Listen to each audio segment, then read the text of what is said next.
into a fire. Let them burn it out. Sell them to the richest buyer. They wanna let the world decay. They tell us lies and fade away, fade away. We feel betrayed. We were raised to lose the race. Wake at the back of the pack, kill it anyway. Listen up now, because we're never dropping out.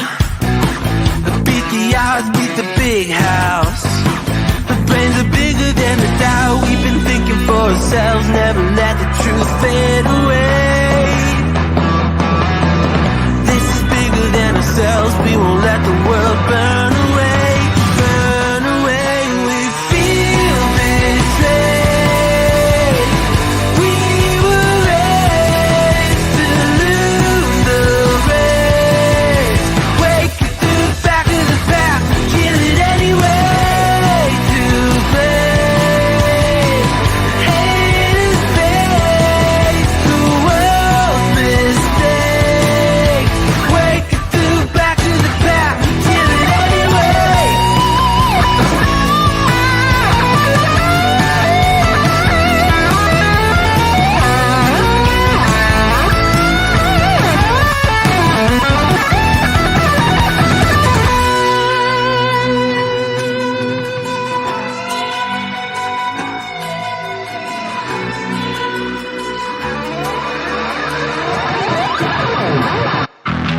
And we feel betrayed. We were raised to lose the race. Wake at the back of the pack, kill it anyway. To blame, haters face the world's mistake.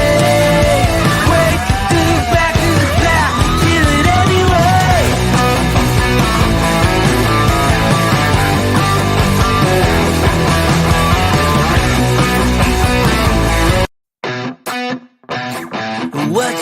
What you think about when you're born into a fire? Let them burn it out. Sell them to the richest buyer. They wanna let the world decay. They tell us lies and fade away, fade away. We feel betrayed. We were raised to lose the race. Wake at the back of the pack, kill it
We wanted to start tonight's show by paying tribute and pay our condolences to Jay Briscoe's family who sadly passed away. Hello, everybody, and welcome to another episode of Making an Impact. Unfortunately, Cody couldn't be here tonight, so I'm glad I have a graphic with Ed's name on it. How are you doing, Ed? I'm doing good. This is starting to become an occurrence. I'm going to have to start charging you more. Dang it, no. No, I The can't do first that. time is free, the second time is a friend's discount. Third time, we're going to start rolling in the dough here. There's no other discount aside from that one? No? Okay. We'll work something out after the show. How are you tonight, though? Doing all right. So here's the thing. I watched a show with somebody who went to the tapings. Mhm. I watched a Twitch show earlier this week with somebody who went to the tapings. And they were like, "Oh, it was great tapings. All this stuff happened," and they were listing off certain matches to look forward to. And I'm like, "Oh, there's going to be a 6-man for the world, for the number one contender, and this, that." And I'm like, "Oh, next week's show is going to be great." Forgetting that they tape 2 weeks of shows Mhm. the week after a pay per view. So I'm like, "Oh, they're out there next week. It's going to be fine." So while this week was a good show, it wasn't the Mhm. banger I was expecting because I'm thinking, all right, there's all this stuff coming for next week's show that we didn't get to see on this week's show. Mhm. That being said, it was a pretty good show tonight. Right, There I are feel like there the are pace was still definitely some better. things there are some things that I still Mhm. have some issues with. But Ooh. again, it's more Yeah. because I'm a casual Impact fan as Mhm. opposed to being a diehard. And you know what we've talked about, and we'll get to it when we get there. Yeah, so yeah, definitely want to excuse Cody for not being here today. Oh, and before I really start, I want to say congratulations to Sean Spears and Cassidy. They had their baby 2 days ago now. They posted about it, I think, a few hours ago, most likely. So Yes. congratulations to them. We have some, at least some kind of brighter news in the wrestling community this week. Um, well, I want to start with BTI if you're ready. I think you think you've mentioned you kind of know about it. Mm-hmm. We started the BTI match that we had was Con and Angels, so Yuya, Uemura, and Delirious. And just a couple of like the same things we'd be having of like the Yuya and Delirious communication like discussion, I would say, because people are always wondering how they communicate with each other. And I love this part because Gia said, because she was in commentary for this one, Gia said pro wrestling in it itself is a language. So I feel like they like because it's pro wrestling, they still understand each other. And I really like when she said that because something I didn't think about when that line happened. But I think it was like not a, I once it was a good back and forth for me when I watched it. We had Khan like really taking over most of the match, and like Darius trying to get back into it, but Khan hitting with a big boo. So the part that was most interesting was the referee was busy in a corner with Angels, and Yuya and Delirious to be able to do like a good double team on Khan, which is what is interesting to see. But more or less, Angels pins Delirious to win the match for the group. And after the match itself, Diener comes out. He comes out and calls out Callahan, and he says that machine is dead. So now you have to go by like this is a step process, and this is one of the steps in the process to for him to join. And he said to like take over Delirious. So he did the Cactus Driver 97 to Delirious before they all left. So this is part of like his initiation process, if you want to call it like that. So that was very interesting to see that they did this in BTI and it wasn't really part of the show, and that like at least that part of it. What did you think about that? I mean, I like the match. I mean, going back to the Yuma Mora versus and Delirious thing, people forget because Delirious is such an obscure wrestler, and he's such an unreal competitor. The fact he wrestles, like Matt Riddle and like Rusev used to do, he wrestles barefoot. He has the mask, all that kind of stuff. The dude was the booker for Ring of Honor for like the past like 10 years until a certain unnamed wrestler decided he needed more power in the company, and then they quickly rectified that situation when they found out that wrestler was a piece of crap. But Delirious was the booker for Ring of Honor for a substantial amount of time. You want to know where you you want to know what language he speaks because he has to because of business? Japanese. He can converse with Yumamura because they speak the same language because he's dealt with Tiger Hattori from New Japan for years upon years because of the working relationship between New Japan and Ring of Honor. I wouldn't be surprised if he could speak Spanish too, just throwing it out there for people Yeah. because they had a working relationship with CMLL too. I mean, Mm-hmm. you've seen the countless Impact stars, the countless Ring of Honor stars that show up in CMLL. That Mm-hmm. being said, the design is such an interesting story, and I like that they're putting them on BTI. Grant, I don't like the idea of putting a main storyline on your sub package, but if you're Mm-hmm. trying to sell your product, you have to put something on there worth watching.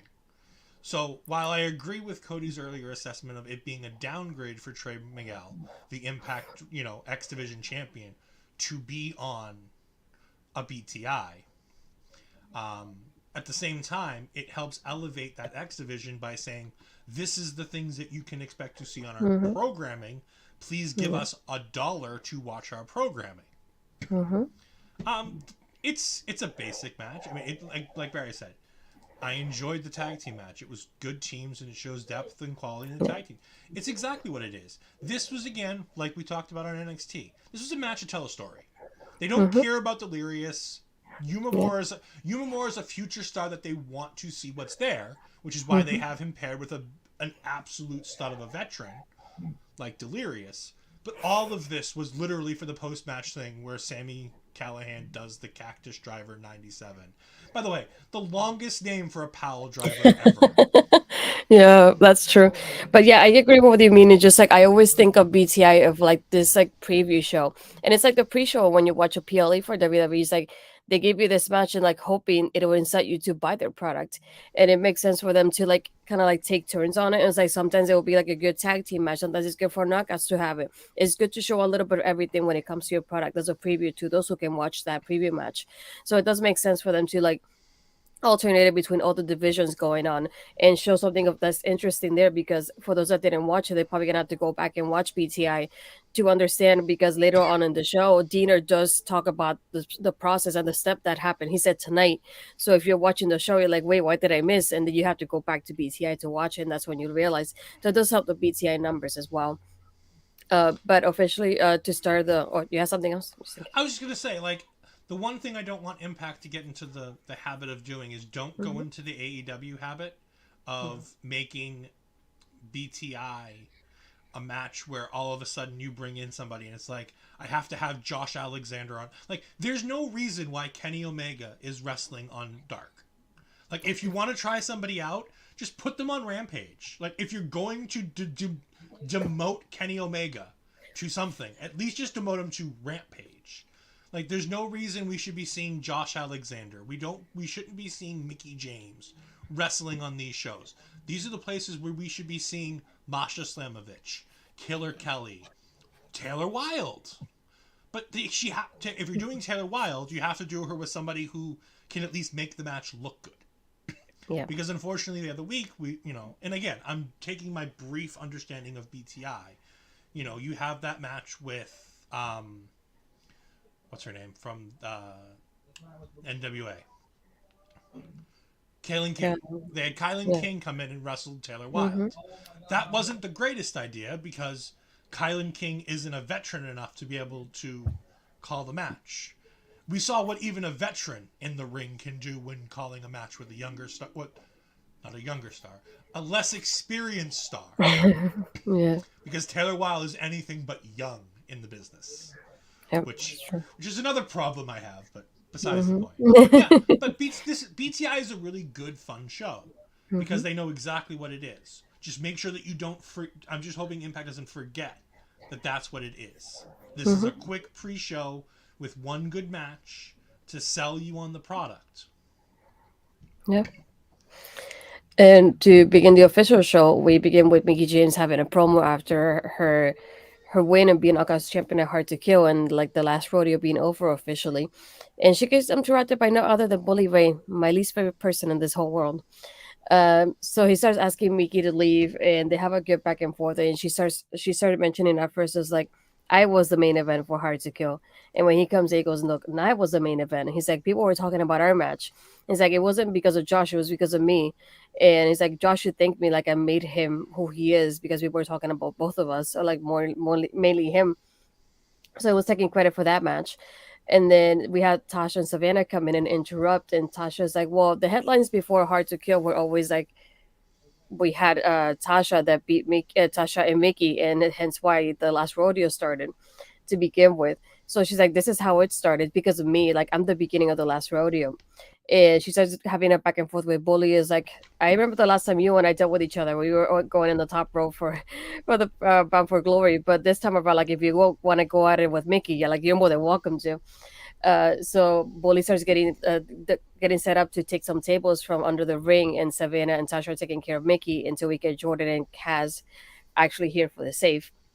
And I love how Santino arrives like not too long after. It didn't take him that long to get there. And he just kind of like thinking, well, yeah, I have 1, 2, 3, like 1, 2, 3. I feel like I don't know which match I should make. And we get none other than Ernest the Cat Miller arriving to help out Santino to set up the match to I be a have a sixth question for person. you. Yeah. Before they explained who Ernest the Cat Miller is, did you have a blues clue who the hell he was? No. I heard the crowd kind of like sort of, and I was like, well, I don't know who this is. And then they said WCW, and I said, that explains it. Do you remember Brodus Clay's music?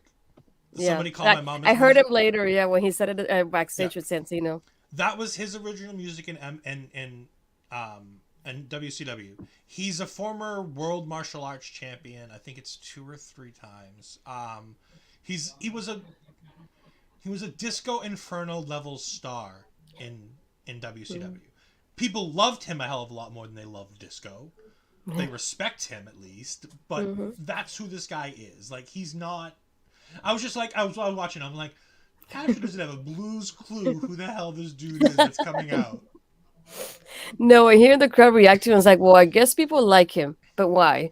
And then they mentioned WCW, and I think a Bully says a comment about the WCW thing to him at first too, but he was just like helping Santino like make up the match to be a 6-person match. But as later on when they had that interaction backstage, he said something like, "Oh, let me call my mom," and that's what I was like, "Oh, okay," but still, it doesn't really hit me much. But he did say he was a commissioner for WCW, I believe, at first. So I was like, okay, I wish I had a little more info than that, but I was like, it's WCW, so I'm definitely not gonna know who he is. So I definitely feel bad. Sorry, people. I haven't been watching wrestling that much, but I know Ed has. So what were your thoughts on this part? I mean, I liked it's all. I always like seeing Ernest come back. He's not one to enjoy coming back to the world of professional wrestling. So I think it took a call from somebody like Santino, who he knows he could have some fun with and do a thing here and there. It's fine. It's about the biggest name that they can get at this point. No offense to Impact, but they're not going to be able to get the Teddy Longs of the world. When WWE needs them on Monday. There is a new name out there for them, and we'll talk about that. Actually, we can talk about it now. Devon Dudley announced today that he's no longer employed by the WWE, that they've parted ways. And I totally expect there to be... Yeah, Barry's right. It was a bit of harmless fun. Like, is it a big deal that he's there? No, because he's not there for an important reason. He's there just to crack a joke and make some fun and have something going on. This is a whole lot more... I'd much rather have Ernest the Cat Miller every week on Impact than ever see Dave LaGreca again, because that was the most useless segment in the world. It really was. But I think we're gonna get the Dudleys back together again. I think there's gonna be something with Tommy Dreamer, and Devon's gonna come out and he's gonna help him, and we're gonna get Josh Alexander and Tommy Dreamer versus the Dudleys at No, he has to defend the title at Sacrifice, right? It's No Surrender's the next one, in the February 24th, if I'm not mistaken. Yeah, but is that I'm looking so it has to be before that, yeah. Yeah. It would have to be before. I was trying to think. I'm like, is the 6-pack challenge thingy for No Surrender? No Surrender. Okay. Yeah, so it would have to be an Impact main event. So you might see it next week. No, tomorrow. Tomorrow, yes, tomorrow. Yeah, tomorrow. Tomorrow's Saturday. Let's see. This match and segment for me was a bit of a train wreck. For the sole fact is, nobody felt like they fit together. None of these moving parts fit. Like, obviously we're setting up that Tasha Steelz is going to be in the running for the person who ends Mickie James. Everybody knew that was going to happen. Savannah is Savannah. She's just there. At this point, she's almost. She's there. We don't like it, but she's there. Bully and Kaz are going to have something going on. Cool. Fine. Whatever. But it just... Especially the match. It feels weird being a WWE fan and a casual Impact fan. Remembering that Impact still does mixed tags as a full mixed tag. Yeah. Where Bully gets in and you see Bully throwing Mickie James around. And I'm like, oh, this is what this is. And yeah. I didn't like that they didn't give Jordan the opportunity to really take it to Bully. Like, it seemed like a missed opportunity. To, like, just, like, let Bully get out of it and squirm his way to the back. Like, she should have at least been able to get the slam and then Bully gets away and Savannah hits her or something like that. Yeah. Again, the match is fine. It's good. But it continues setting up 30,000 dominoes for the women's division. And now it almost feels like we have too many people competing for Mickey's. The last time I'm on this show, we're talking about how there's not enough people competing for Mickey's title. And now it almost feels like there's too many. Because we've got Jordan Grace, who has a guaranteed rematch. They said that. They said a few times. So many times I thought my head was going to explode. They kept saying that she has a guaranteed rematch. It's like, let's not forget, she has to go to Jordan again first. Then we have Masha Slamovich, who comes out after the match with the death notice or whatever they called it. Yeah, the death warrant, yeah. The big X on a piece of paper. Well, I think it was supposed to be like Mickey's picture, usually what she does. Yeah, it would have been great if we would have been able to see it. Like, I thought Mickie about holds that it too. and looks at it, and you can, like, see the big red Sharpie X. But you can't tell what's on the other side. And you can see there's something there. And I'm just like, all right, cool. And, like, Mickie kisses it and shoves it in her... There's so many little things that, like, you just... I want more for it because I love Impact. And there's so many good people doing so many good things. But it just feels like a cluster because it's 16 things all thrown in one and just shook up together and, like, here, enjoy. Yeah. Because where does Tasha go after this? Because that's what I was thinking. Because she's not in the world title picture now because you've got two other girls ahead of her. Regardless of the fact that she's the one who's beaten Mickie more times than anybody else. Mind you, she also just got pinned, so that argument's going to have a whole lot less sizzle to it now. Yeah. What did you think of this with so many women involved and everything else going on? Yeah, I was thinking like timeline-wise because, like you said, they even tweeted that like officially Masha and Mickie are going to No Surrender. So that's February 24th. So technically from tonight, we still have a month between tonight and the next show. So that means that Jordan has to get her rematch sometime before that? No, not necessarily. Jordan has a contracted rematch. It doesn't necessarily need to be the next match. So that's what makes me wonder because obviously she was teaming tonight with Mickie, but they didn't give any indication when that match is going to happen. So I'm wondering, okay, so we get Masha first. So technically Masha, we already know that Masha loses from there, and then it's Jordan and Mickie again, and then Tasha. And I feel like I was trying to make like a timeline of it in my mind, and it just didn't make a lot of sense based on what they said. The only thing we know for sure is Masha and Mickey's official for No Surrender the 24th. But we don't know when Jordan's going to get that rematch, so that'll be interesting. But like you said, to going back to those points of like during the match, it's like me being me, because I don't like Bully. I really don't. But like having like your women's world champion open the show, talk about like she didn't get to retire because she won the championship, and you have Bully of all people interrupt her. Why? I was so annoyed, but I knew this was happening based on their tweets. I had an idea that this was like the beginning of the promo, unfortunately, so I had a feeling. And I wish Cass would have been more involved in the match because I feel like Bully in the corner, Bully was more involved than Cass was in his end. And like you said, there was that part with Jordan. She picks up Bully and he just wiggles out. And I'm at a point like, dang it, I wanted that to happen. Like, of all people, I want Jordan to get his butt. I know she can do it too. But we had like a good back and forth between. You mean the part where the announcers literally say, "Hey, Kaz finally got in the match for the first time ever"? By the way, going back to our women's point about all the women, why not do a triple threat? The thing is, I think with that is that Masha won her opportunity. I don't think Jordan's rushing to get back in the ring. Because as long as she has a contractual rematch, she could just be like, "Look, I'll take on whomever. I don't care. I know I can beat Masha, so if Masha wins, screw it. I still have my contractual rematch." Yeah, that's true. He also says Bully knows how to get heat in the best way. Of course. Yeah, of course. We're not blaming Bully for I'm just saying I don't like it. which means Bully's doing his job. And Yeah. Parrish is right. Like, Bully's doing his job. My Yeah. thing is that I feel like I don't understand what rub Bully Ray is giving in this environment.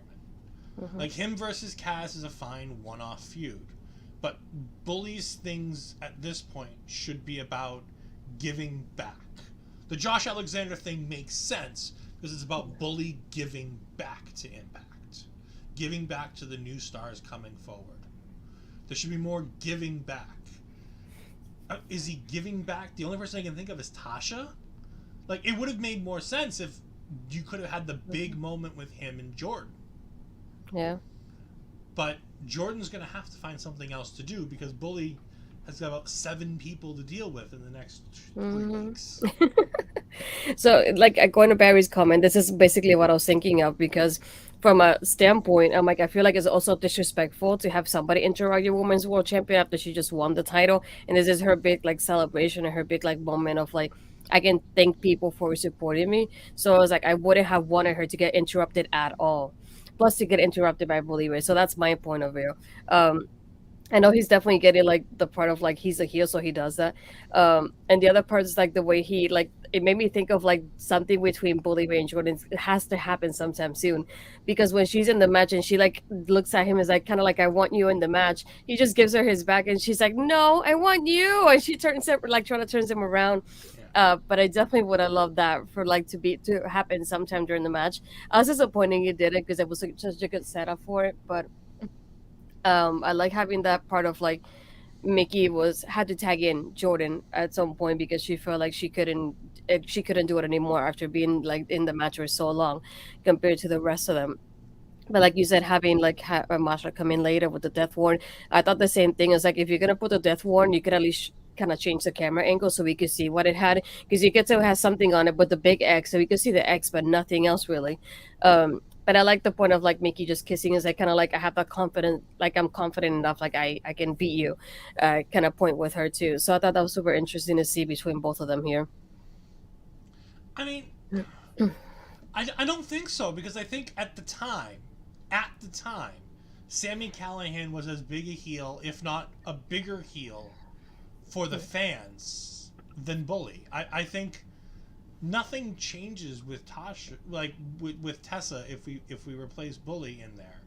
I mean, like I said, don't get me wrong, I don't hate Bully.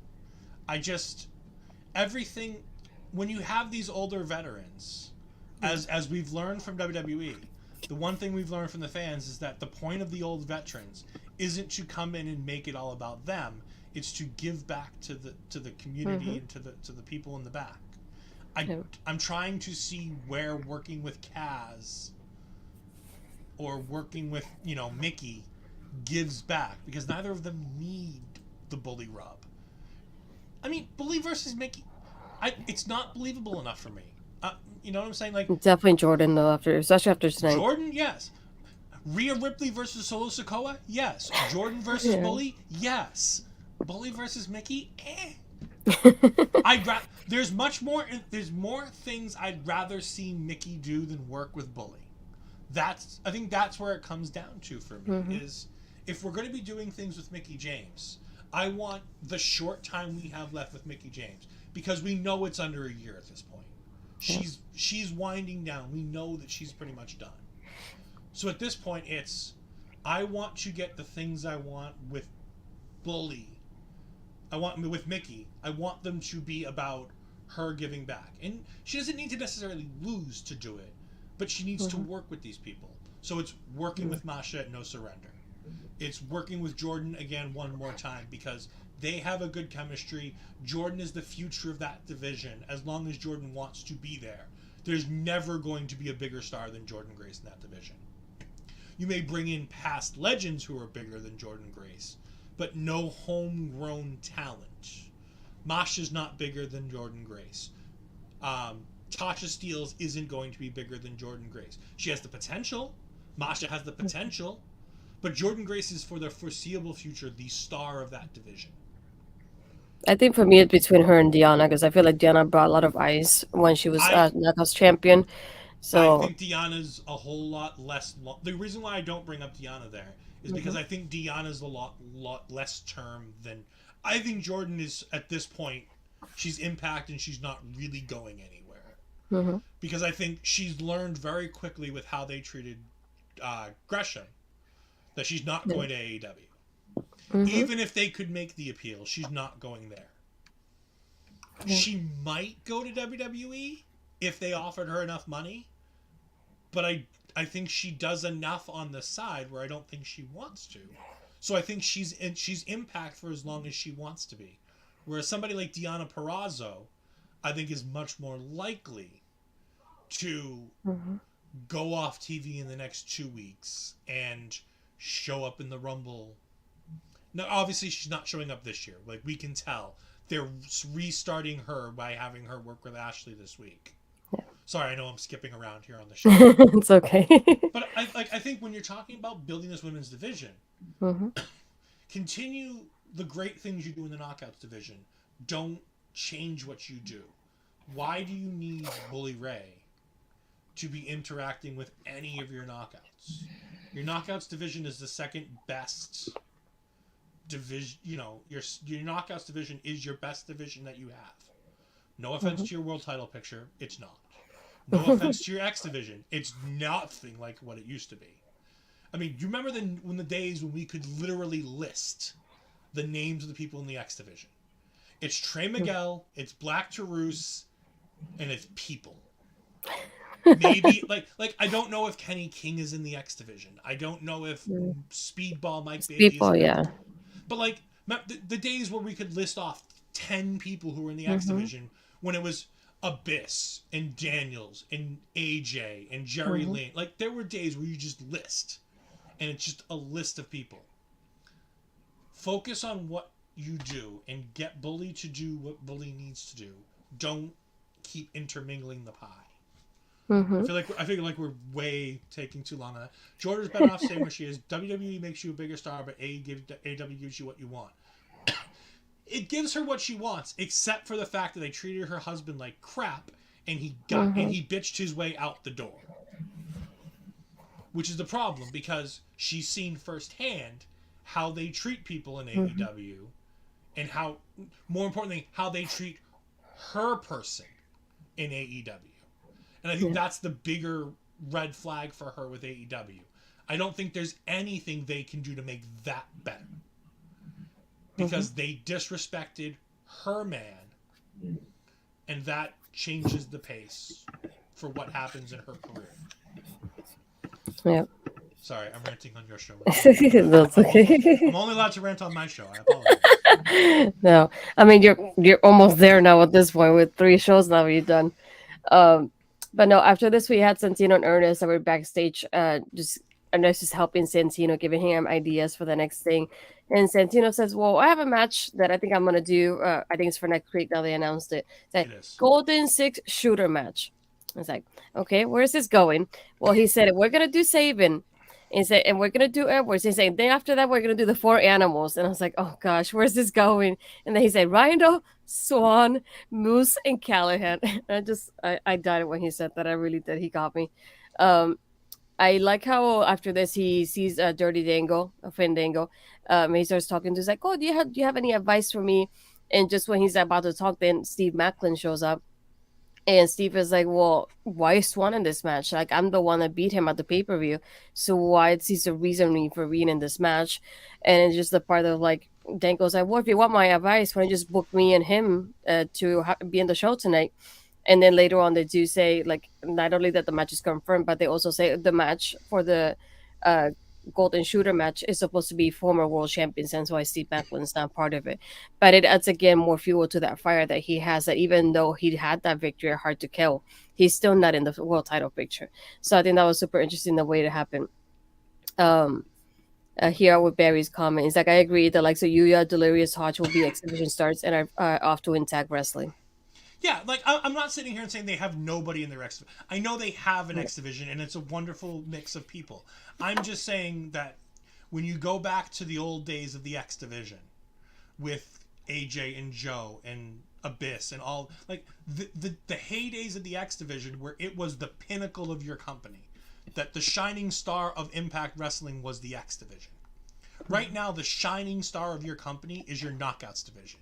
You have Masha, you have Killer Kelly, you have Tasha Steelz, you have Jordan Grace, you have Mickie James, you have the Death Dolls, you have Giselle Shaw. Alicia's there. I know. Like, I mean, like, but you know what I'm saying? Like, you have your deep women's division that you do a really good job with. Don't lose focus on that by bringing Bully into it. I agree. It was out of place, and it's unfortunate, because Impact has always done such a good job of women empowerment, and it was nice that Mickie stood up to him. But at the same point, it's, again, we're going back and we need to go forward. But still, it's just one of those things where it's like, focus on the things that you do well, hide the things you don't do well. Right now, what they're doing well is their women's division. Focus on the women's division. Focus on Josh Alexander.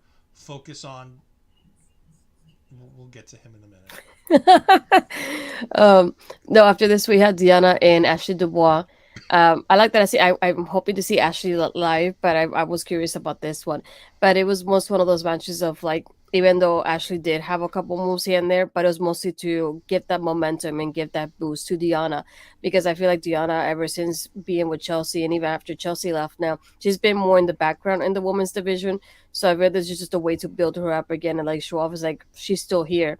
Don't forget about the virtuoso that's here. I feel it was a quick match. I know there was a point that they mentioned in commentary. It's like, oh, there was a point that Diana could have ended the match, but she didn't, because she just wanted to give more damage to Ashley. But at the end, we just have Diana win it. Did you have any thoughts about that one? Yeah, it was a fine match. Ashley impressed me with the way she could sell. She's a good little young talent. She impressed me a whole lot more than she impressed Trey Miguel. Say that one for sure. Yeah. Man, Trey Miguel is really, really not hitting with the male counterparts on your show.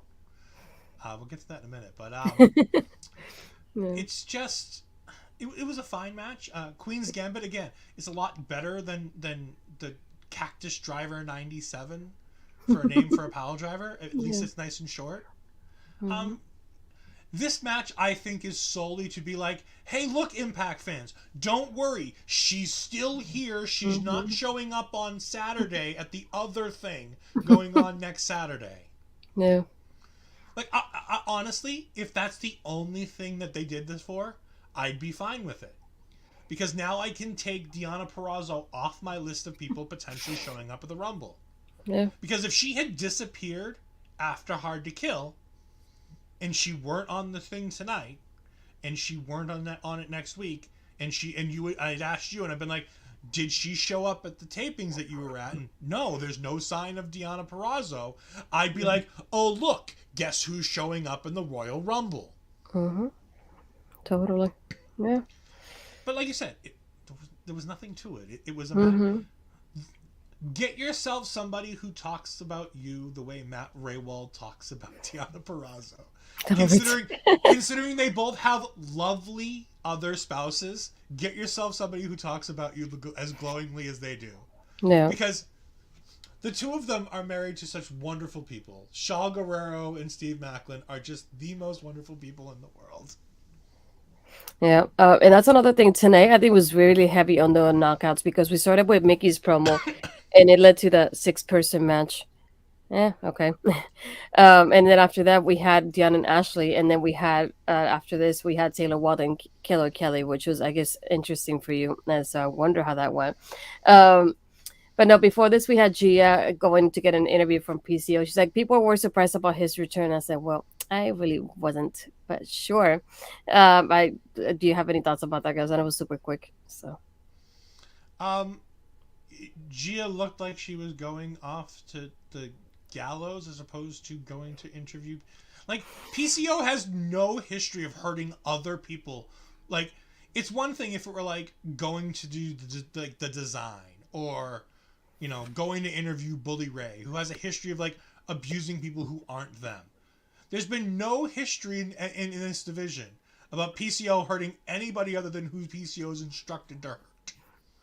Like, why would you be so terrified to go talk to PCO? The dude's almost as old as the guy in 2 segments from now. He might actually be older. I don't know. Parrish, maybe you can correct me. I know you guys are all from Canada, so I'm sure you can tell me. I think the only thing that I would have been like is the way that she was like, well, I had to go like underground somewhere in the arena here to find them supposedly, and like the way she was like, oh, like it looks like a rat was around the area. But aside from that, I wouldn't have been scared of PCO in that aspect. So yeah, that was interesting. One thing I didn't like about the next segment though is we had Ashley. It looks they make it seem like she was not getting like she was getting off after the match, but she looked like she was getting ready for the match. So I didn't like the timing of it, like the positioning in the show. I don't know if you thought the same thing. Oh, what I the feel one like when they instantly cut to Ashley DeBose like 5 seconds after her match for us because there's yeah. no commercial breaks or anything? Yeah, it was her and Trey, and then they say, "Oh, this is after her match," but she looks like she's getting ready, like she's ready, and she just pretending to put her boots on instead of taking them off. So I thought the timing of it, I would have put it before the match instead of after, because it kind of looked awkward in there. I don't know if maybe you want to watch it later because it felt odd Oh, to me. I trust me, I watched it. I watched it a couple times because I was trying to figure out who the hell the old dude was. Oh my god, this one made me laugh because we had Trey arrive and he was kind of like giving her advice and complimenting her. And he's like, "Oh, is that disrespect?" And she goes, "Well, that's what you did to the X Division title. You defaced it." And he gets interrupted by Mike Jackson. And that's what I had. And she's like, "Who the heck is this?" And I said, "Well, he was at the Hard to Kill pre-show. I don't know who that is either." um, but he challenged Trey Miguel to a match next week. So we have Trey Miguel versus Mike Jackson for the X Division title. Next week, the 73-year-old competing for the X Division title. What were your thoughts? Why is Impact abusing elderly people? Like, I mean, isn't that what WWE does? I mean, I know Impact has a history of it too. Ric Flair after he lost to Shawn Michaels, Hulk Hogan about 60 million times, Sting for about a decade, and now Sting's continuing to abuse himself in Impact and AEW. But like is this guy like a legitimate like again casual Impact watcher? Didn't watch the Hard to Kill pre-show because it's the pre-show. I don't watch WWE pre-shows. You're not gonna get me to watch an Impact. Oh, look, I found the ages. Are you ready? Sure. Okay, I told you Mike was 73, 73. right? They mentioned that. Okay. Yeah. You want to guess PCOs before I give 65. it to you? Nope. 55, actually. Is he really only 55? I think he's. Why is Mike Jackson a wrestler? I legitimately thought he was Scott D'Amore's dad. I was confused about it. I had told Cody because he, in the graphic for the X Division match, they That had. makes, this is this the like the old school federation thing? The the IPWF. That's their like knockoff, Soft Pal regional wrestling thing, right? Yeah. Right. That makes sense. But like, is he a wrestler in that? I think Barry can tell us. I still haven't seen it. Like he wrestles matches, right? Yeah. My God. Yeah. Hi, Joe. Hello, Sorry, Joe. We're talking about the old dude, Mike Jackson, who has no business being in the ring. Yeah, and that's what I told. Yeah, he does. Yeah, Cody, because when you look at the graphic for the X Division match for the pre-show, everybody's pictures looks brand new, and his looks like a little bit in the corner, like towards the background. It's like one of them does not look like the other ones because he doesn't belong there. But I was like, who the heck is that guy? I had never seen him in my life. It's like 73. I was like, holy crap, what are you doing here, really? I was scared of him beating that match, honestly. Like, I really was. But thankfully, he's okay. He's still wrestling another match next week. I do like how we have the lost rascal who doesn't know what the F is going on anymore. Because, like, we've got two of these guys with championships, and one of them just roaming the indies, pretending like he didn't do anything wrong. So, I mean, maybe he did, maybe he didn't. I honestly don't care whether he did or didn't do it. Yeah. He's roaming the indies. But, like, Trey Miguel seems completely lost since the Rascals just left him. And he's like, no, I'm sticking with Impact. By the way, do you think he regrets at this point the fact that, like, he sees that Nash Carter and Desmond Xavier are doing so well over in WWE? Wesley, Desmond Xavier, same person. Doing so well in WWE. And Trey's sitting there just looking at it like, I'm still here. Like, would you rather, like, honestly, do you think Trey Miguel's being booked better than Wesley? It's like I feel like Wesley's featured more on a weekly basis and he's used properly in that sense of it. Versus we have Trey not only in the pre-show, but he's lost his last name, and I'm still waiting for the 98 viewers. He told me we have to. By the way, I agree with Barry here. He is a great. Don't get me wrong. I think Trey's an amazing wrestler. He's ultra talented. He's innovative as can be. He is the epitome of what that X division should be. He should be their X division champion.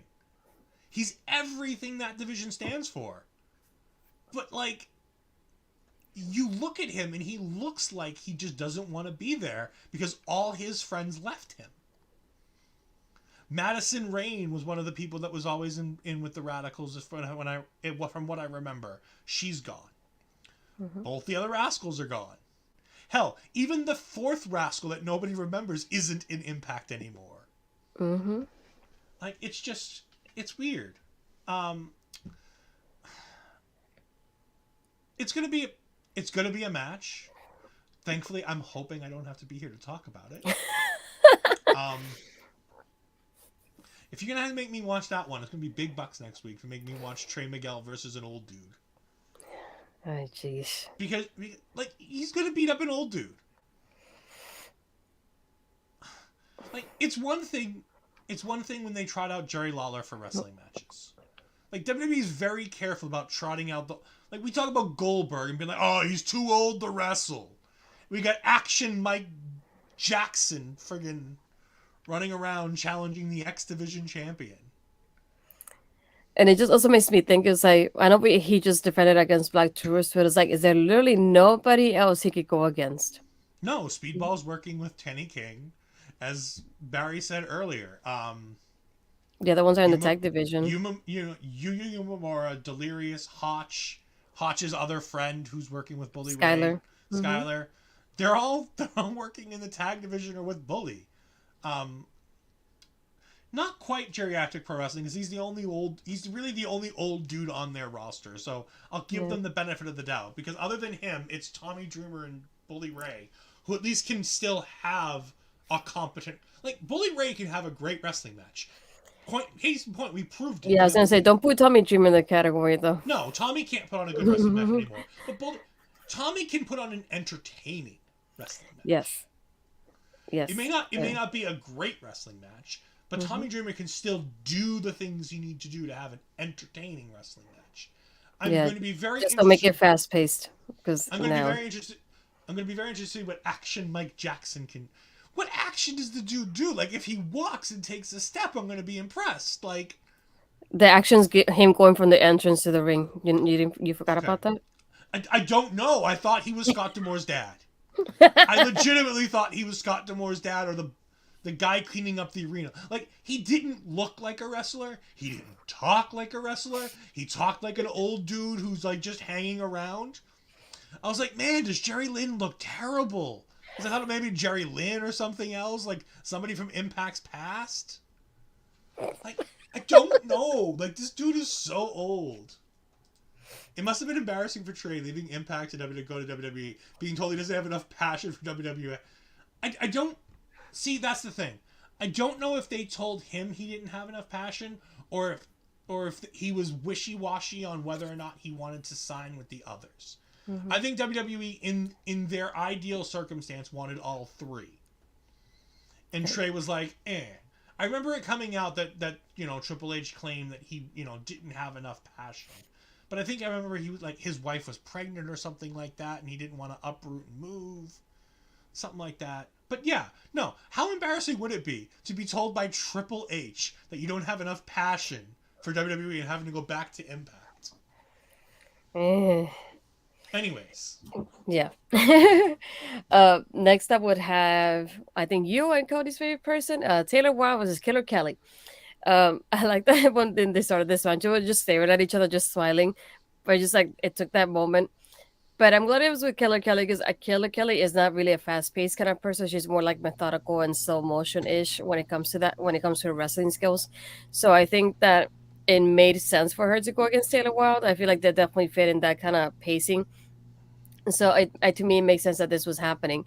I know towards the beginning they were like trading knees to each other by the ropes. It's like, okay, slow pacing. I see how it is. But I feel like they had a good back and forth. So it's like to me, I didn't know who was really gonna win it, but I was hoping it would be Killer Kelly because she feels like she needs some momentum. Like it's going back to what happened. Same thing with like Diana. It's like thinking of like we're building people to like line up for Mickey James, and it was like we already had Mickey James and Taylor. Taylor really doesn't have a lot to like really offer to the women's division rather than like we said earlier, Bully Ray. It's like she is to push the younger talent, and she did that with Killer Kelly tonight.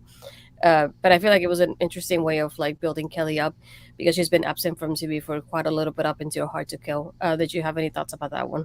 Yeah, I mean, it was good to see her come back after her mental health break to get herself back on track and get herself steadied. And it's important that if to take time off when you need it when things are going poorly and you're not there. Like, it's important to keep track of your mental health. And I like that a lot of these wrestling companies now are starting to realize that in giving people time, whether it be Aleister Black, whether it be Killer Kelly, whether it be a couple of years ago when Sasha Banks when WWE let her take some time off for her mental health break after losing the tag team titles at WrestleMania. Um, this was a fun match. It was my first real exposure to Killer Kelly in Impact. I've seen her in other things. I've seen her in NXT UK. I've seen her on the Indies. She's an interesting character. She has a look to her that is very endearing to the male demographic. No, I'm not Cody. She's delightful.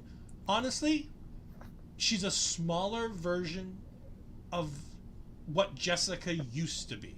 Not Jessica Havoc, but like Havoc. Like death mask wearing, pre-dating Sammy Callahan Havoc. Killer Kelly gives me those kind of vibes. If Jessica were to ever revamp that character, those two could make a really, really fun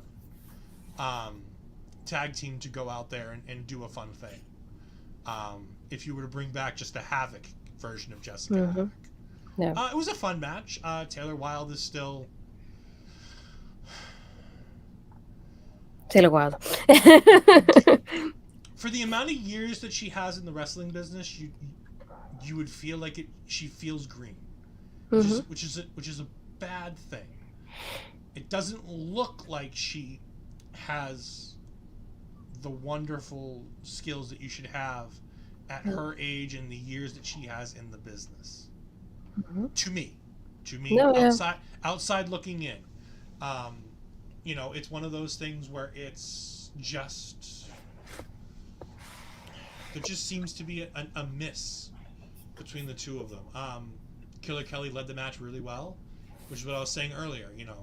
Kylan King didn't have that veteran ability to be able to lead this match. Killer Kelly did.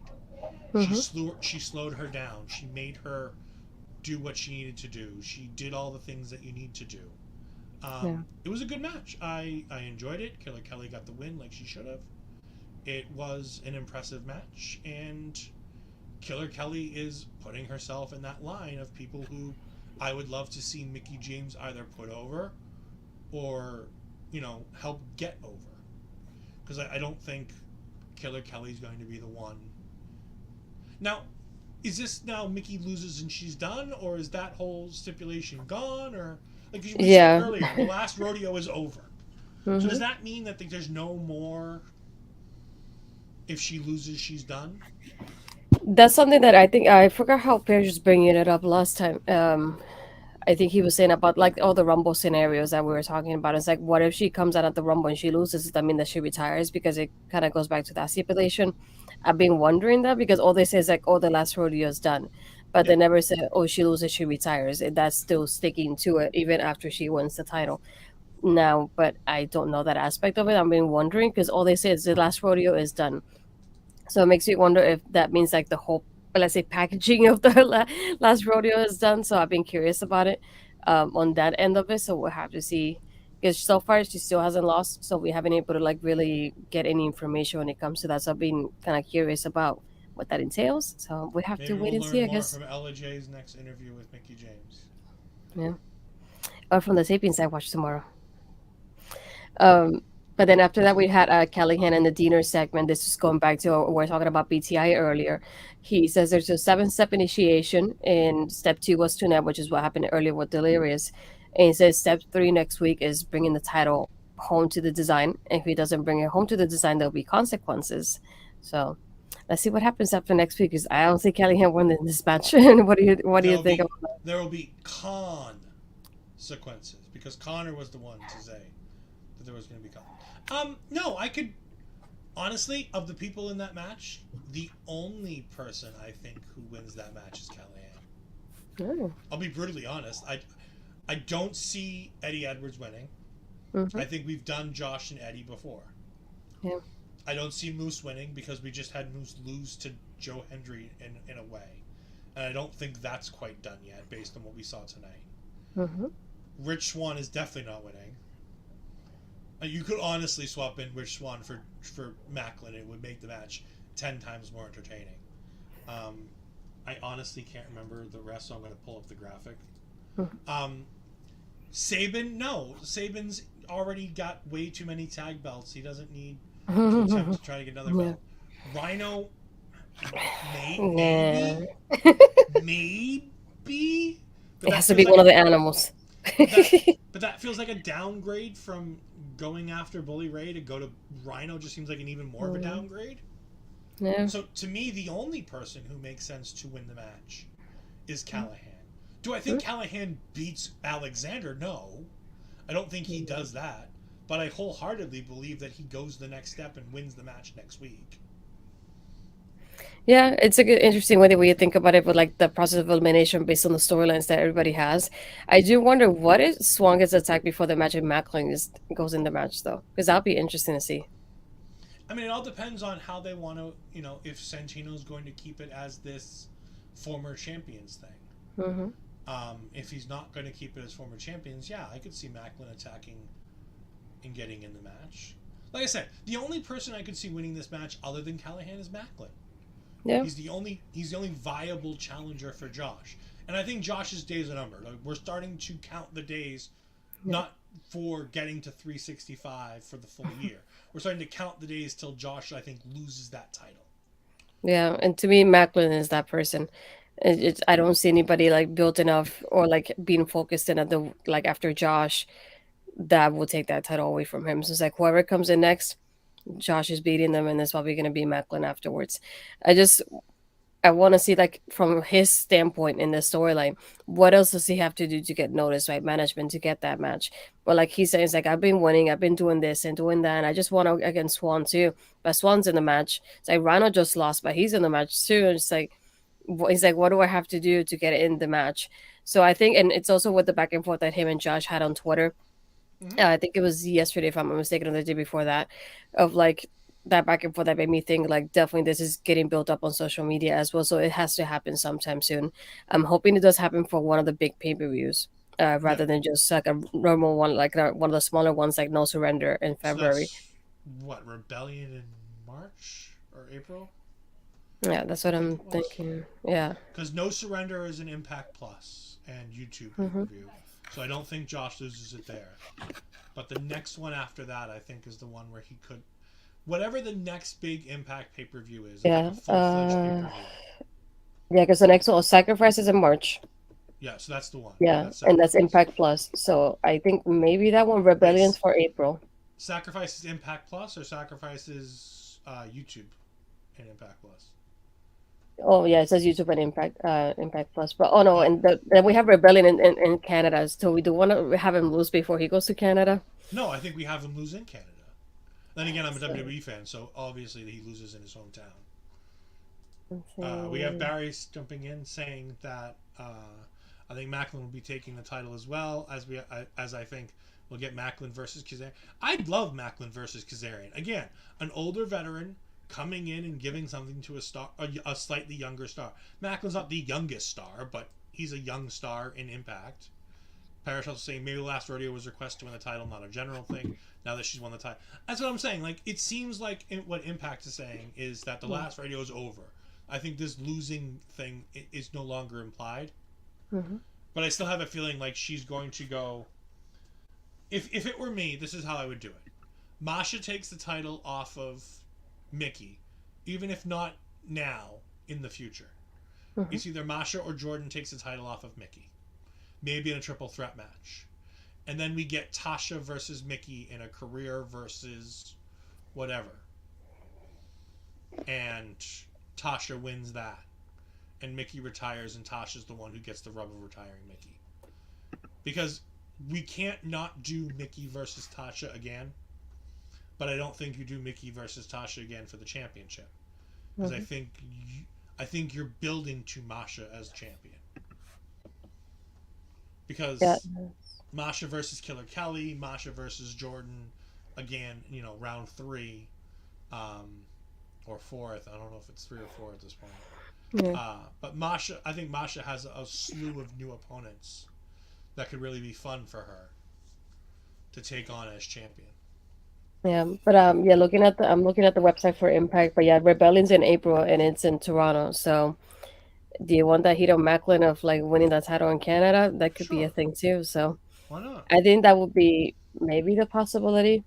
He's going to be a Yeah, heel regardless, so yeah. I'm not worried about giving my heel heat by taking a title off a guy in a general vicinity of where they live, because Canada's all one city.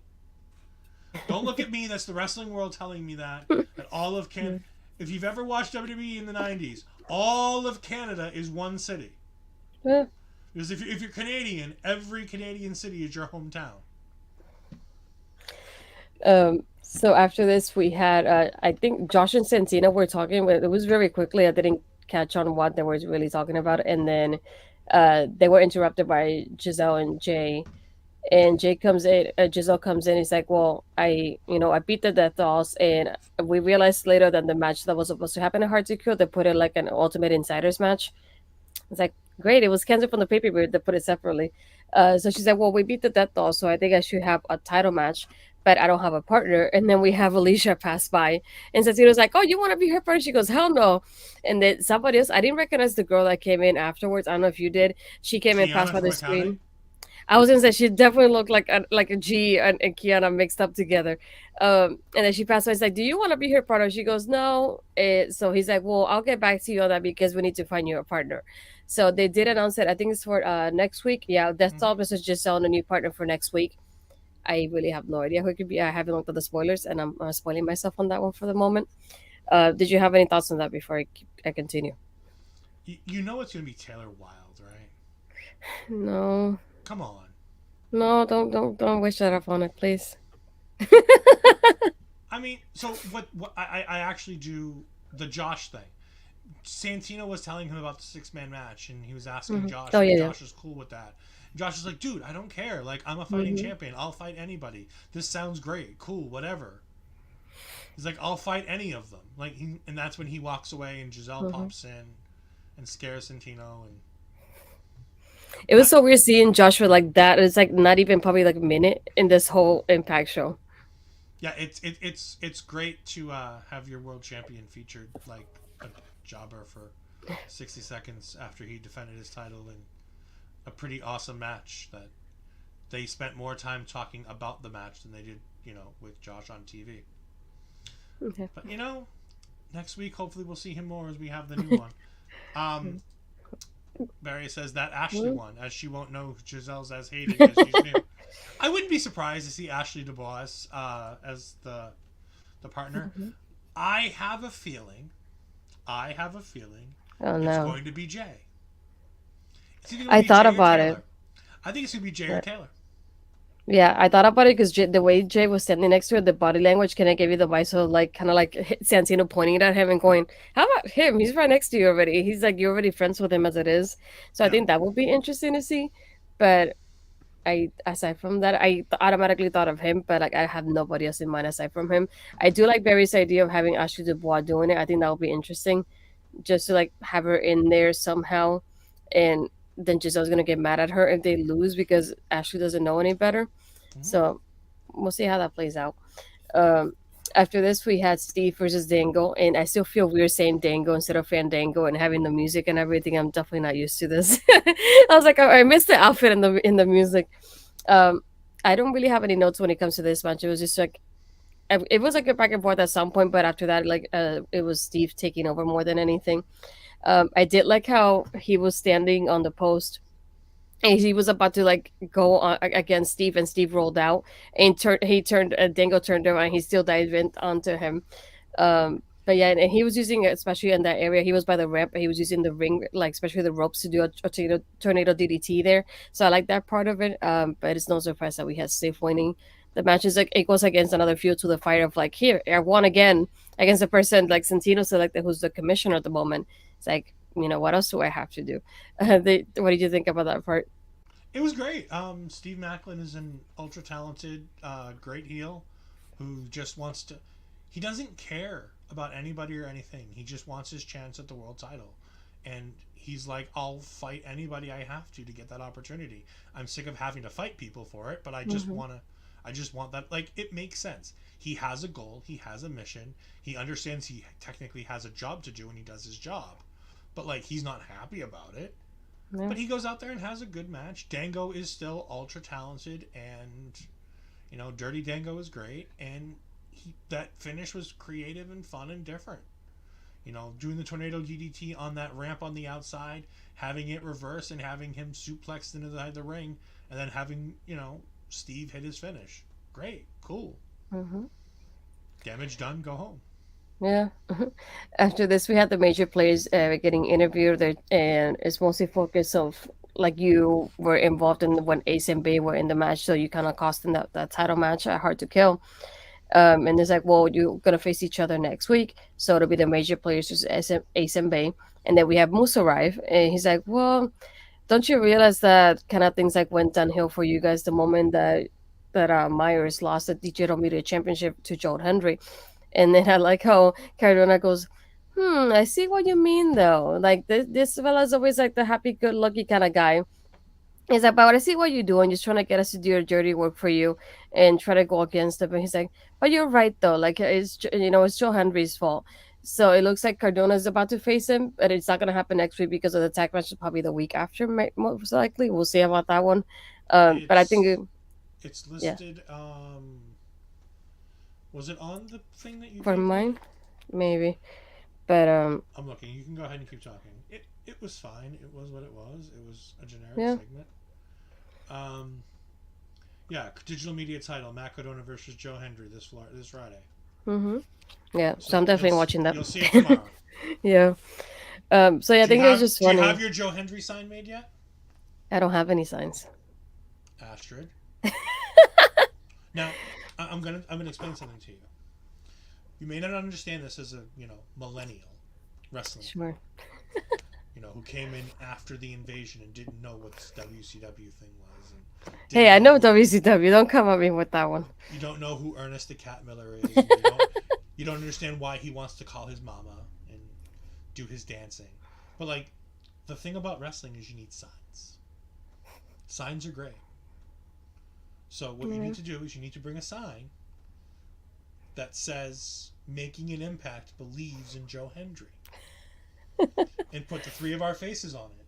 Oh my god! Go ahead and print out a picture of my face, your face, and Cody's face, and stick it to the top, and then "Making an Impact believes in Joe Hendry." I like that idea. You can do it overnight. It's not a big deal. You can go. The show tomorrow is at what, 7:30? Probably, yeah. You have plenty of time. You don't work tomorrow. I know you have Fridays off. I was gonna say, my schedule. That's weird. I know your schedule. We talk about this every week.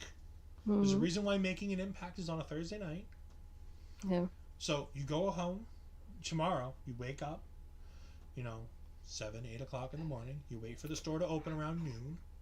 You go down to the corner store, get a nice big white piece of construction paper and a couple of colored Sharpies. And you make the sign. You don't do a cardboard poster? You do what? No, you can just do, a nice piece of like the big thick construction paper. One you got to take like real good scissors too, because if you take like crap scissors, they don't cut. You got to get the good scissors that cut through it. You don't want it to be like thick cardboard. You want a thin cardboard. I'm telling you, this is what you need to do. I see you. think there was nothing really to that part except for like the part of Joe Henry. But I thought it was Yeah. funny the way Cardona was like, "Yeah, I think you're right." But he said, "But I see how you're doing though. You want us to like weaken Joe Henry for you." So I Yeah. thought it was funny that he admitted it, but he still went out like wanting the match with Joe Henry though. But yeah, I forgot about the Lacey, so I'm definitely gonna end up watching it tomorrow. So I'm excited for that one. I I see mean, the you have no champ. cho- you have no choice. It's on the Oh yeah, card. You're watching the match. yeah. I'm glad I am. Yeah, you get to see John Henry live. After this, we had Ed's favorite part of the evening, the Tommy Dreamer interview. Oh yeah, It was with his co-host from Bustin' Open, is it? Yeah, right. Busted Open. There you go. busted open. Yeah, Busting Out is a show that we have on yeah, I know that. OLE with our good friend Parrish and Bobby the Brunch Buster. So he talks about David, and they talk about the relationship with Willie Ray. He's like, well, like Sirius XM told us we can air our dirty laundry on the show, so that's why we're doing this interview like separately from the show, and that back and forth of like, yeah, Bully can say he got me into like the show and he got me into Impact Wrestling, but he's like, if I go in this one, then I could say I introduced him to Devon, I introduced him to ECW, and I got him this and that, so we can have that back and forth in there, and it was so short, it was so awkward. I don't know what it had to be part of the show for me, to be honest. I would have done just without it. um I know David talks about that relationship there. He's like, no, my relationship with you, like we're good, like we're friends and we're brothers and we're co-hosts and everything, but with Bully, he no-shows the shows, and he doesn't work like you do. And when they had a meeting with us, he just left after the meeting, or he left during the meeting and things like that, like talking about Bully Ray. But I thought it was funny because Bully never mentioned him during any of the show tonight, but then Tommy's still talking about him. But yeah, this is definitely one that I could have done without being part of the show. I know like David was there for the pay per view, so I figured this was gonna be part of something happening there. But now I know why he was there. Now, can you tell me how horrible that went? No thoughts. I I like Dave LaGreca. Let's say this outright. When I used to work in the office, because I no longer work in an office, I work from home. When I used to work in the office, I had satellite XM for my car. And the one thing I would listen to on the way into work, and then I would continue to listen to it at my desk, was Busted Open. Dave LaGreca, Bully Ray, Mark Henry. It was fantastic.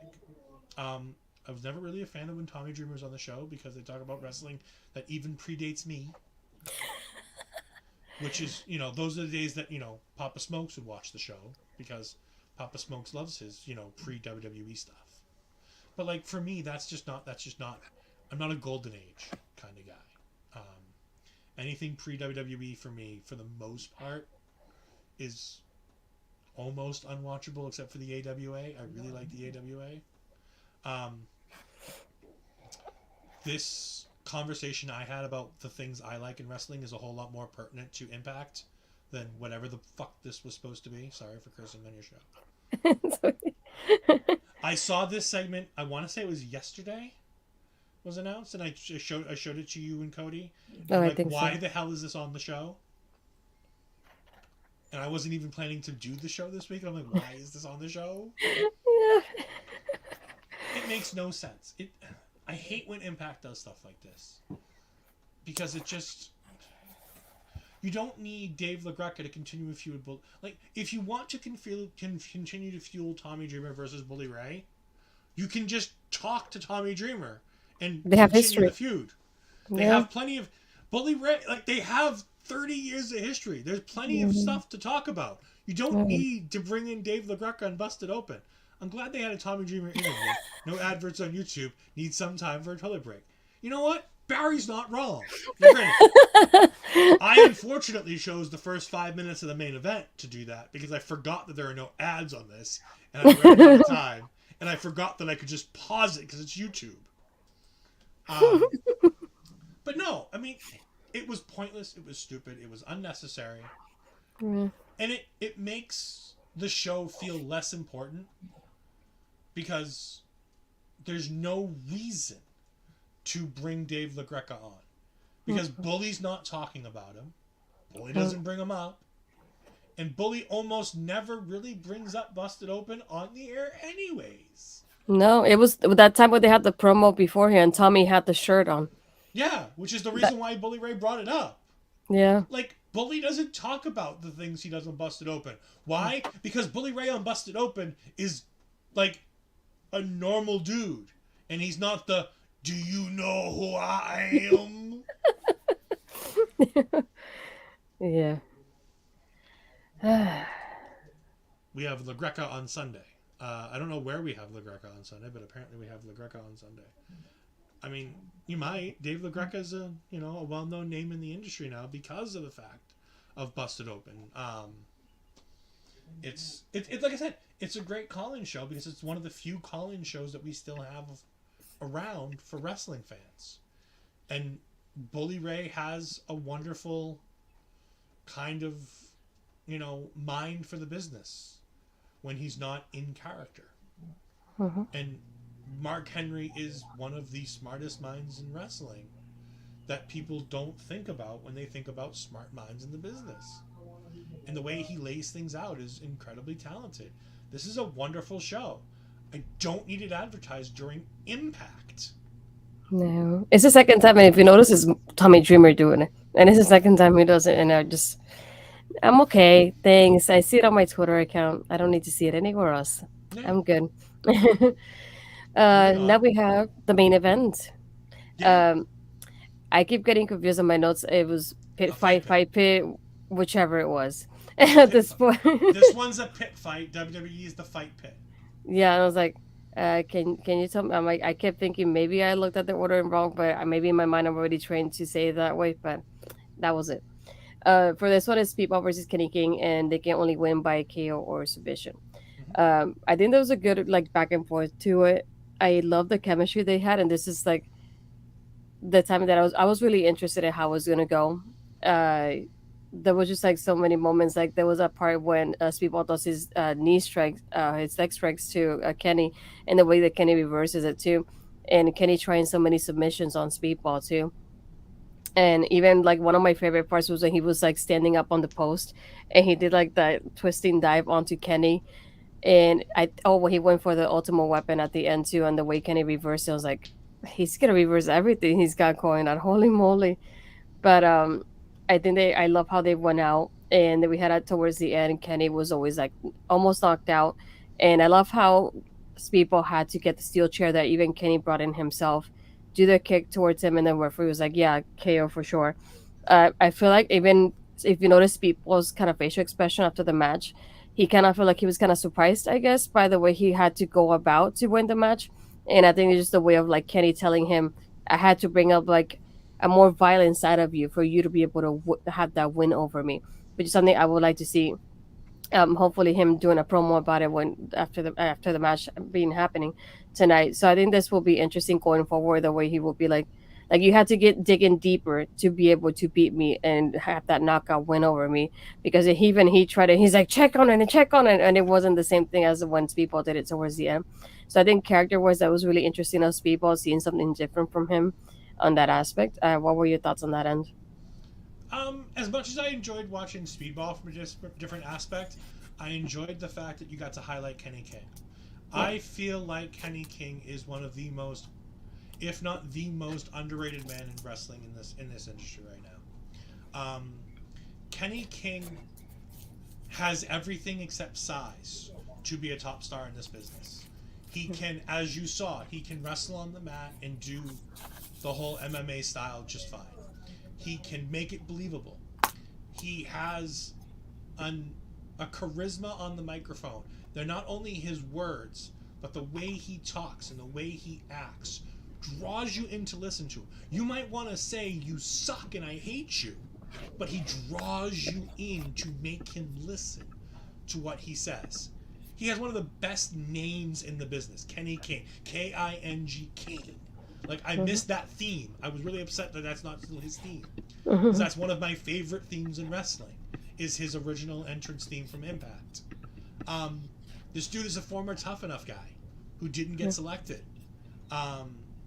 It's a crying shame the things he hasn't been able to do in this business, because he's a little bit smaller and he's always overlooked by guys who are a little bit more talented. And that's unfortunately the truth. Like, Kenny King is one of the most talented dudes in this business. The problem is he's always in the industry and in the company with people who are just a little bit more talented. He's in Impact before. It's the AJs, it's the Daniels, it's all those guys. And he gets paired with like Samoa Joe and MVP. And you're like, he's finally on track to being who he needs to be. And then Joe leaves and MVP leaves and Kenny King's left by himself. And he kind of gets forgotten about a little bit. Mm-hmm. And he goes to Ring of Honor and he reinvents himself again. And he starts working with Shane Taylor Productions and he does all this kind of stuff with Shane Taylor. And again, he's kind of a little overlooked, a little, undersized. And you've got guys like Adam Cole and Matt Taven and the Bucks and Adam Page and all these other guys who are just a little bit more talented than Kenny King. And they're a little bit more, experienced than Kenny. And he falls down that pecking order just a little too far to be the star that he needs to be. Mm-hmm. I just want him to have that opportunity to be the star he needs to be. I can totally understand his point from Barry right here. I like both wrestlers, but the match wasn't my cup of tea. I found it a bit boring. An MMA fight is not everybody's cup of tea. We came to watch a wrestling promotion. We like watching wrestling. MMA and wrestling are two different things. There's a reason why Bloodsport has a very niche market of a specific group of people that like watching Bloodsport. And in that line of thinking, I can understand where Barry's coming from, where he didn't think this was his cup of tea. I personally happen to love this because I'm a Kenny King fan. I don't mind UFC. I don't love UFC, but I don't mind watching guys get on the ground and fight each other. I don't mind it slowing down and having a submission match. I don't mind the guys rolling outside the ring and making a UFC fight look like a wrestling match to a bit. I liked all of that. And it's just it wasn't the all end all that I was hoping it would be, but it was really good, really talented, and these guys are stars. So of course they performed well. Parrish comes in and says, "Is that an excuse or a reason why he doesn't get over that hump?" I think it's a little bit of both. I'm not making excuses for him. I'm just saying it just seems like he always ends up being that guy who's just not quite as good as the people who surround him.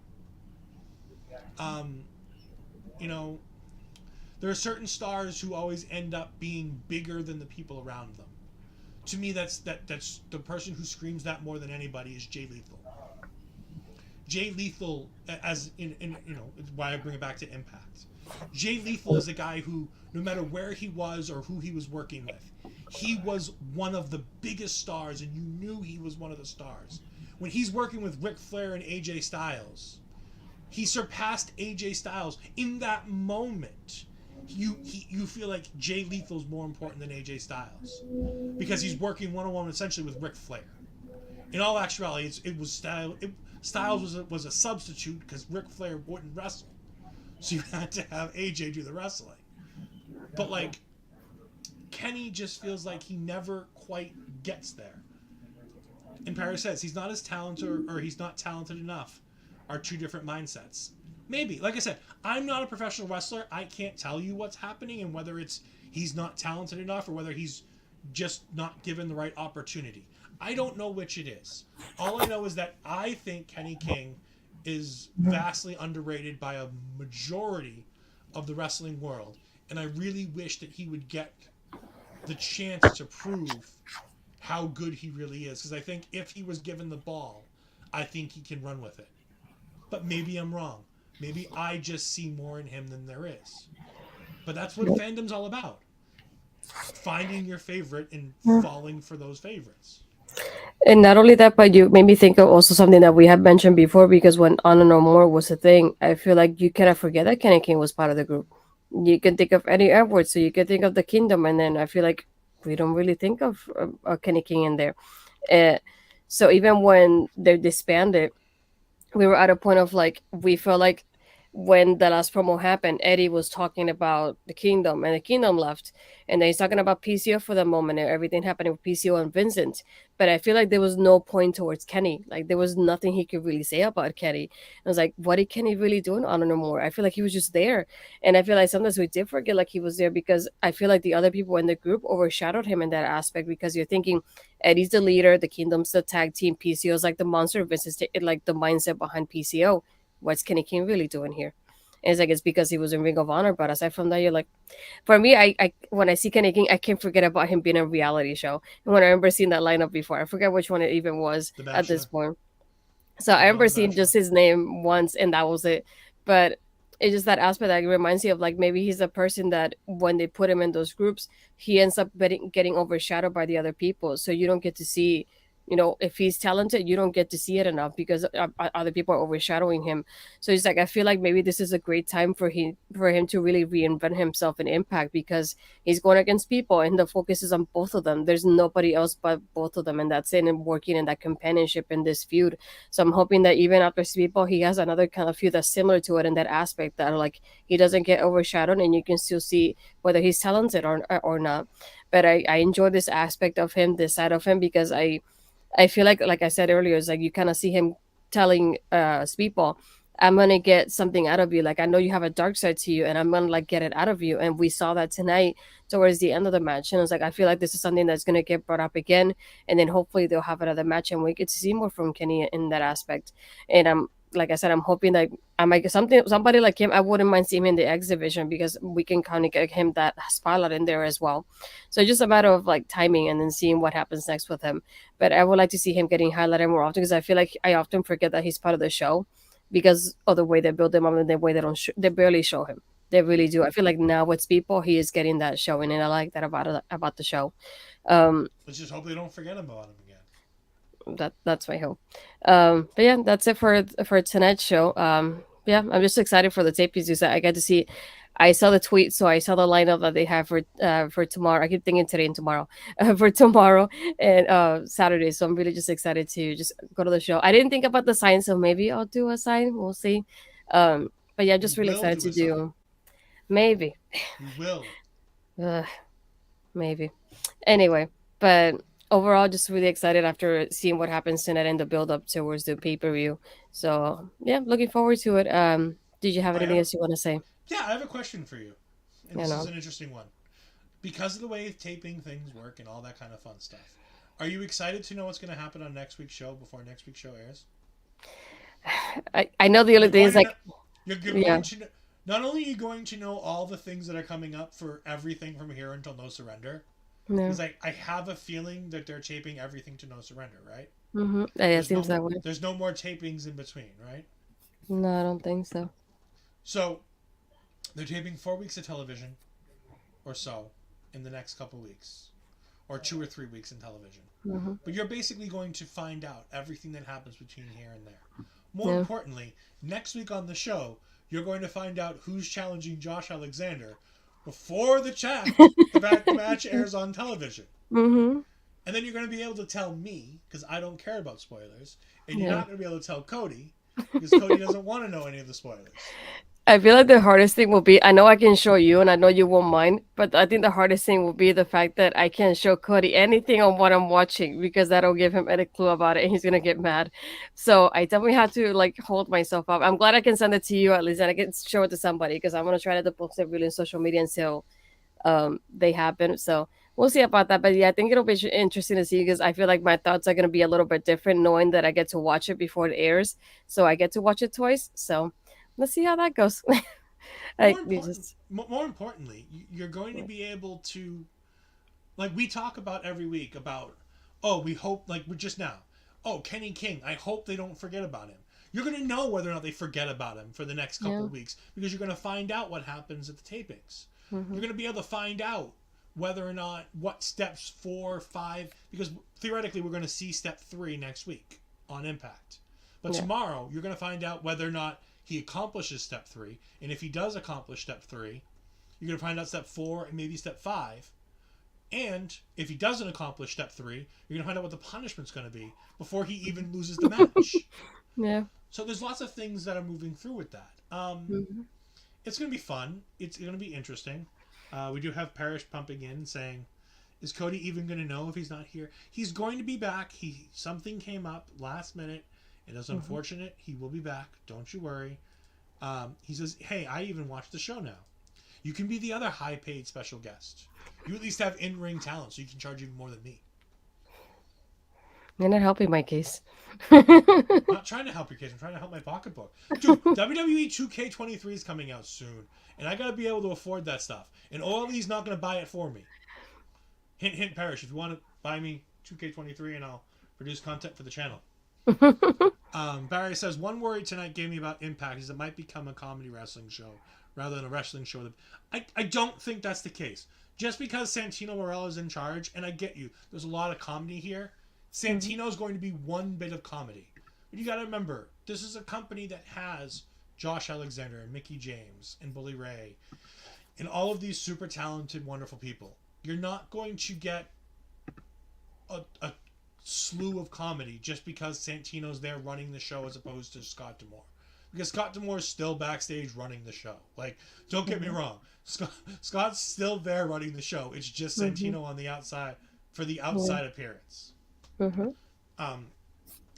Speaking of appearances, you can find me on Twitter at EdFries12584. You can find me on Twitch at EdFries2002. Last night I went ahead and streamed the first segment of my GM mode.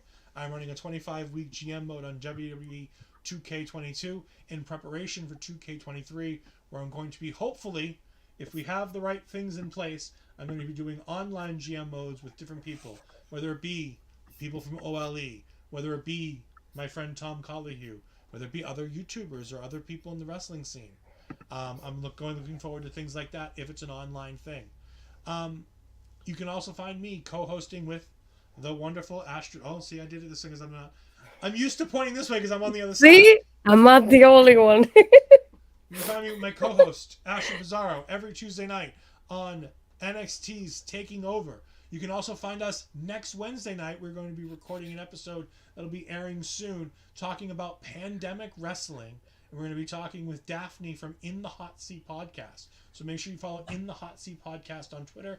Find out when that episode of ours goes live. Me and Ashley are going to both be on that show. It's going to be a whole lot of fun. I will also, next week on Friday, be co-hosting with our good Look friend at in the you. chat.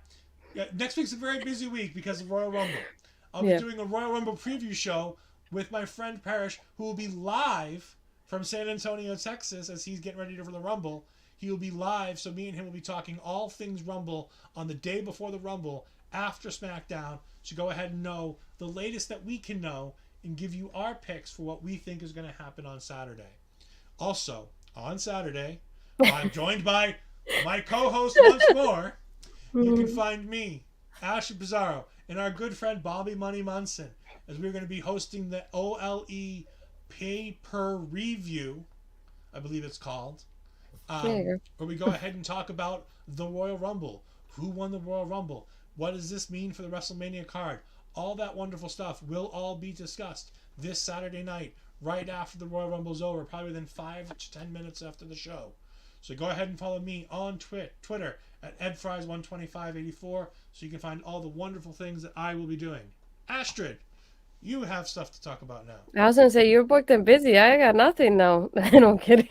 You have almost everything I have next week except one. And you have another show to do on that day anyways. Well, aside from going to Impact, I got Tuesday doing Taking Over with Ed, as he said. And then I got Banking and Impact with Cody again on Thursday. So watch out for that usual 10:30 p.m. Like he said, we're recording the episode with Daphne. So watch out for Daphne's Twitter and the Hot Seat Podcast. So that way they can announce when it goes live. I don't know that aspect of it. We just know we're recording it on Ed's birthday on Wednesday. And then tomorrow, what? Your What? birthday. We're not talking about... No. Birthday. VIR. No, I'm kidding. And then for me, tomorrow, my episode with Jose, he interviews me about content. It's called Content with Creation. I keep thinking of the other way around. So watch out on my Twitter, my socials. I'm definitely going to be linking the interview once he has it live on his YouTube channel. I definitely talk about more than just wrestling, which is kind of weird for me at first, but I definitely talk about my book stuff and how I've been working with publishers and my book review stuff and my start in wrestling media and things like that. So definitely a fun thing to do, and definitely talk about my background of like being Puerto Rican. I definitely talked about that often. So definitely watch on the socials for that when it comes out tomorrow. I don't know the time, so I definitely will see when he tells me. And then my women's wrestling talk review with NXT will be sometime. I think on Sunday will be live on their website as well. So check that out. And I think that's it for me. I hope. Yeah, I hope I didn't forget anything. Sorry, everybody. Do you have a ladies wrestling showcase this week? Next week? Well, probably next week because I'm going to tapings this week, so I can't really do the show this week. So maybe next week. We'll see. All right.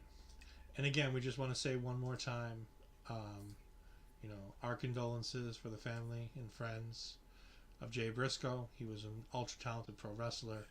He meant a lot to this business. He was unfortunately lost in a car accident. There is a GoFundMe type thing out there. If you go ahead and search Jay Briscoe, I'm sure you will find it. They are raising some incredible money. I know Chris Jericho donated $15,000.